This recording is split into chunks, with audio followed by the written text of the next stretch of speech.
What happens when an underestimated comedian steps onto a famous talk show stage and the entire power dynamic flips in a matter of seconds? Not with insults, not with shouting, but with calm, undeniable truth. What you're about to hear isn't just awkward, it's unforgettable. The studio lights blazed over the glossy table as the host, Marissa Blake, adjusted her cue cards and gave the audience her trademark confident smile. The kind that suggested she was in control of every person and every conversation in that room. With decades in television, she was used to steering interviews, shaping narratives, and subtly reminding guests who really held the power. Today's guest was stand-up comedian Lila Monroe, a rising name with a humble background and a devoted following. To Marissa, it looked like an easy segment. Another guest, another moment to shine. And we're back, Marissa said smoothly to the camera. Joining us today is Lila Monroe, whose comedy seems to focus a lot on small-town life. So tell me, Lila, what's so special about your little stories that people are suddenly paying attention? The question was wrapped in a smile, but the edge beneath it was impossible to miss. Even the co-hosts shifted slightly in their chairs, sensing the tension forming. Lila, calm and graceful in her simple yet polished outfit, didn't flinch. She met Marissa's eyes and smiled gently. Well, Marissa, I think people connect to real stories, real families, real struggles. I don't try to be bigger than anyone else. I just try to be honest. And sometimes, honesty is what makes people laugh and breathe again at the same time. For a split second, the air changed. Marissa's smile tightened, but she recovered quickly. Honesty is sweet, of course, she replied with a light laugh. But real comedy requires a certain sharpness, a level of intellect. Anyone can tell a cute little hometown story and get a giggle. She glanced around the table, waiting for agreement. And that's when Lila leaned forward, still gentle, still kind, but suddenly unmovable. "Can I be honest again?" she asked softly. The audience leaned in. Even the cameras seemed to hold their breath. "I've watched this show for years, and sometimes I forget it's meant to be comedy, not just commentary dressed as humor. I keep waiting for a moment that feels warm, instead of wounding." Silence dropped across the studio like a curtain. No laughter, no murmurs, just shock. "Excuse me?" Marissa's voice lifted, her composure cracking. "I've been in this industry longer than you've had a career.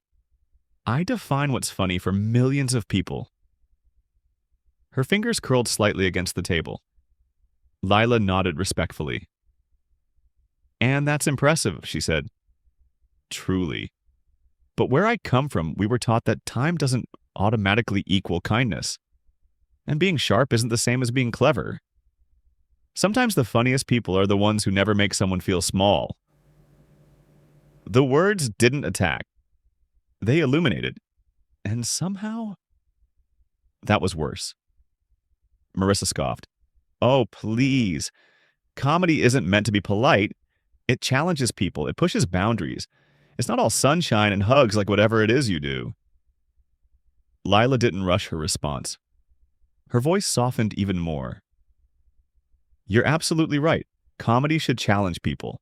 But who are we challenging? The powerful or the vulnerable? When was the last time your joke made someone feel seen instead of judged?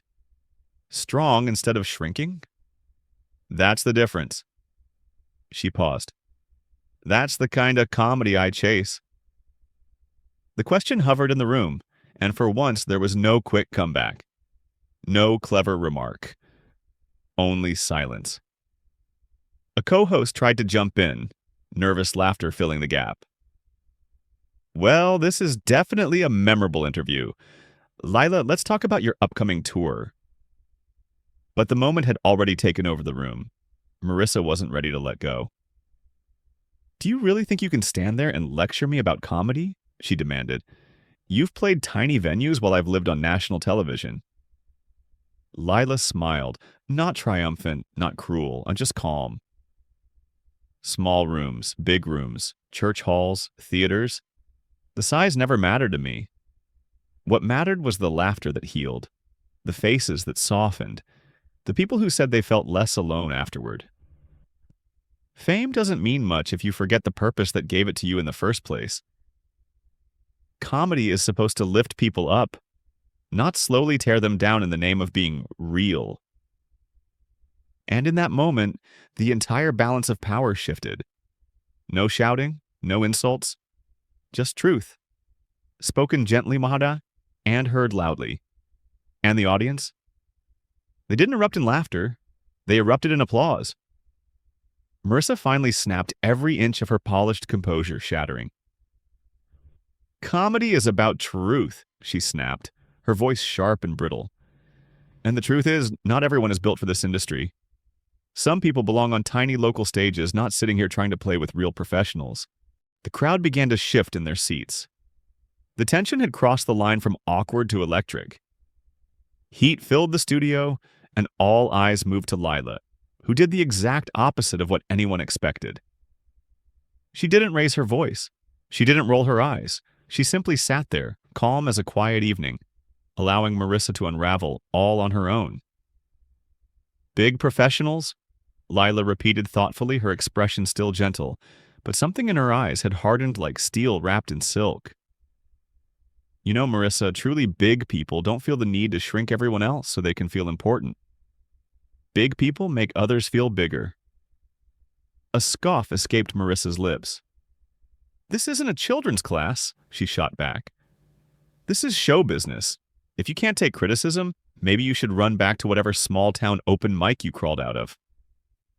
Lila tilted her head slightly, genuinely puzzled. Criticism, she echoed. Is that what you think this is? Where I'm from, we just call this being cruel for no reason. But if you want to talk about criticism, I can offer some of my own. In an instant, the room sharpened. Every person leaned forward. Even the cameras seemed to move closer, like they sensed a turning point. The co-hosts exchanged uneasy glances. They knew this had officially gone off script. Your entire career, Lila continued, her voice still soft but precise, has been rooted in aiming downward, in mocking people who don't have your platform. People who can't sit here and defend themselves.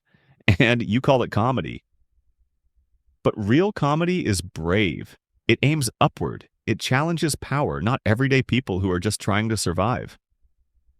Marissa's face flushed deep red. How dare you analyze me on my own show? She snapped. You have no idea what I've built. Oh, I know quite a bit, Lila replied with a warm but unwavering smile. I know you've made a career out of belittling others.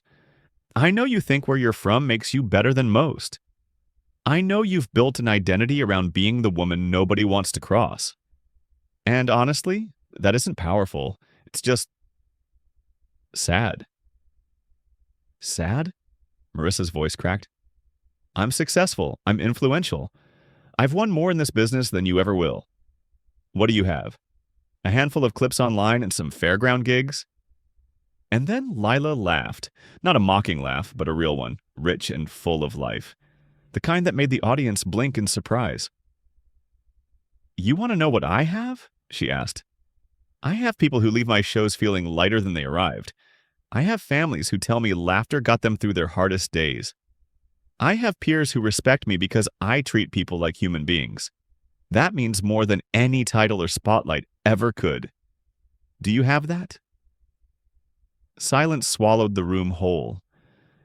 Marissa's mouth opened, then closed again.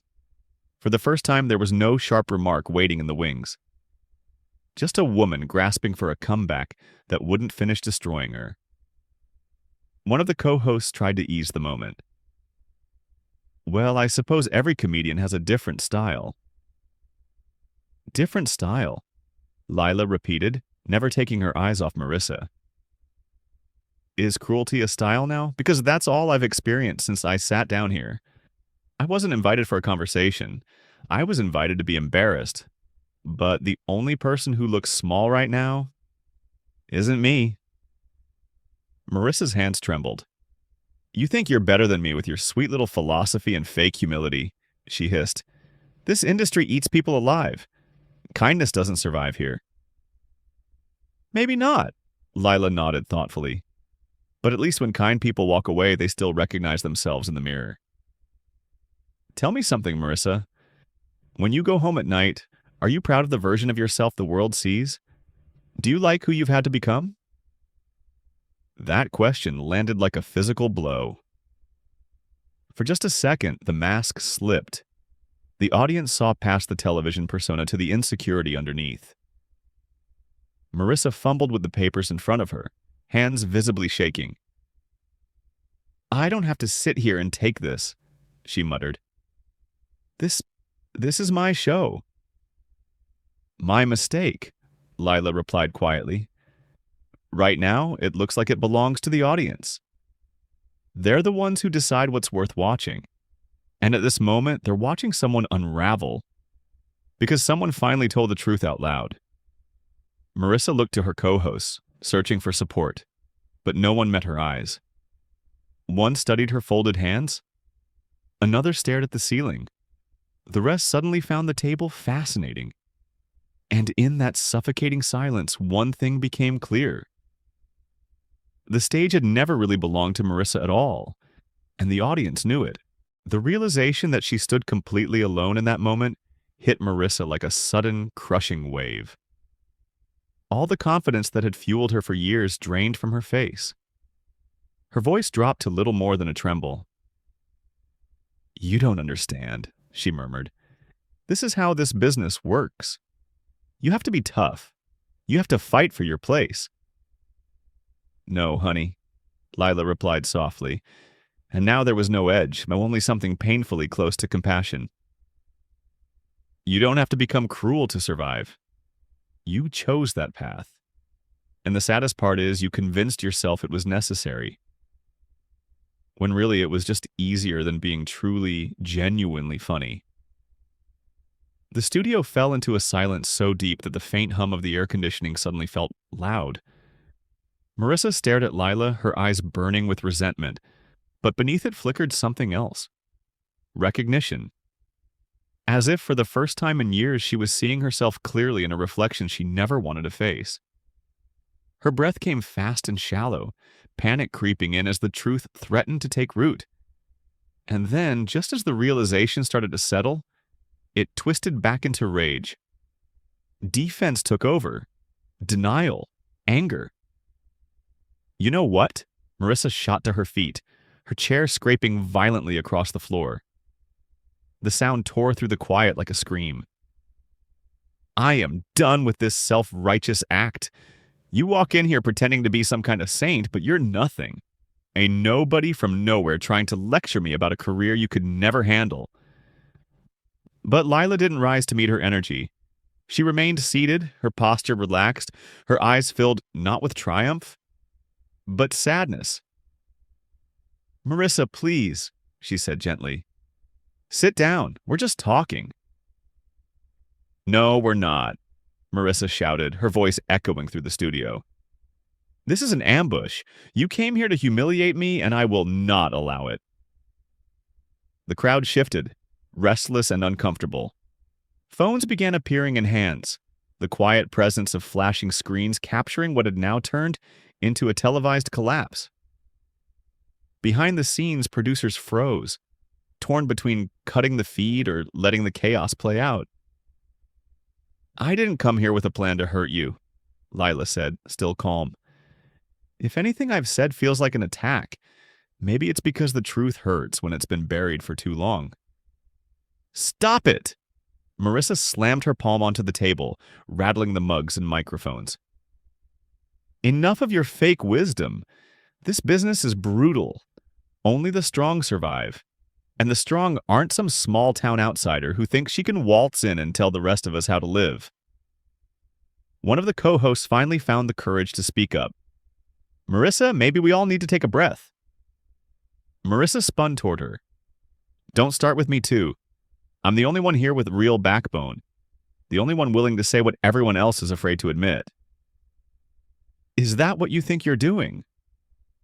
Lila's voice cut through the chaos, steady and precise. Because from where I'm standing, what I see isn't bravery. I see someone who mistakes cruelty for strength. You don't ask hard questions. You ask hurtful ones. There's a difference. Marissa's face darkened, her rage now spilling over. I don't have to take lessons from an amateur who probably learned comedy from old sitcom reruns. Real comedy is truth, even when it stings. And here's the truth. You'll always be a novelty, a passing distraction for people who don't recognize real talent. This silence that followed was different. Heavy. Final. Even Marissa seemed to feel for the tiniest moment that she had crossed a line she couldn't return from. But pride wouldn't let her step back now. That's when Lila slowly stood. Her movement was deliberate, grounded. When she spoke again, her voice carried no anger, only a quiet devastation. "You're right about one thing, Marissa," she said calmly. "Comedy is about truth, even when it hurts. So here's mine. You're not the victim in this story. You're not misunderstood. You're just someone who has spent so many years tearing others down that you've forgotten how to build anything, including yourself." Marissa froze. "I came here today genuinely excited to meet you," Lila continued. "I grew up watching you. I thought you were strong, fearless, a woman who made it in a hard world without losing herself. But the woman sitting here now, she isn't strong. She's bitter. She's angry. And worst of all, she doesn't even recognize what she's become." Marissa's voice dropped to a whisper. "How dare you!" There was no spark left in her voice anymore, and everyone in the room could feel it. The air was heavy, thick with something unspoken, until finally someone dared to say what no one else would. "I'm saying this because it has to be said. Your team won't tell you. The people around you won't say it. But the truth is, your audience deserved more than the version of you that shows up every day. They don't keep watching because they're inspired. They keep watching out of routine. Let me ask you something. When was the last time you made anyone feel genuine joy?" The word echoed through the studio as if it had weight. Joy froze, her eyes scanning the cameras, the audience, and the familiar faces beside her. And for the first time in a long time, she truly saw what they were seeing. Not a powerful figure, but a woman, tired, hardened, and hollowed out by years of bitterness disguised as strength. "I've been doing this for 30 years, she muttered, clinging to the number like armor. But the response came calmly, almost gently. "And what has it cost you? What do you really have to show for all that time? Because from here, all I see is someone who has spent decades becoming someone others avoid unless a paycheck forces them to stay." Her expression cracked, the anger and pride collapsing into something raw. For a split second, it looked like tears might fall, but instead her voice sharpened in one last, desperate effort to regain control. "So you think this is some kind of victory? You think humiliating me on my own show makes you a hero? Congratulations, you kicked someone who was already down." A pause. Then the words that truly ended the fight. "It doesn't make me feel powerful," came the quiet reply. "It makes me sad, because I can still see the version of you that once wanted to make people laugh, the version that cared about bringing light into a room. But that person is buried somewhere under years of resentment and cruelty. I don't even think you remember her anymore." That was the moment everything changed. The anger drained from Joy's face. Her shoulders sagged. She swayed slightly as if the truth had struck her physically. The room was still, almost sacred in its silence. "I can't do this anymore," she whispered, and without another word she walked away. Not in a storm of drama, but in a defeated, trembling shuffle that echoed heartbreak with every step of her heels across the studio floor. The cameras never stopped rolling. The audience didn't move. No one knew what to say. They had tuned in for casual entertainment, for jokes and banter, and instead they had just witnessed the complete unraveling of someone who had hidden behind a mask for decades. As the moment tried to be salvaged and the show stumbled into a commercial break, one truth lingered heavier than any insult or argument ever could. It wasn't shouting that broke her. It wasn't hate. It was a mirror. It was the simple, compassionate, unfiltered truth spoken by someone who refused to play along anymore. And sometimes, that is the most devastating thing of all. Being forced to see who you've become after spending a lifetime running from it. So here's the real question. What does it take for someone to finally change after decades of becoming the wrong version of themselves? Think about it, and when you're ready, share your thoughts below. And stay with us because the next story might hit even closer to home.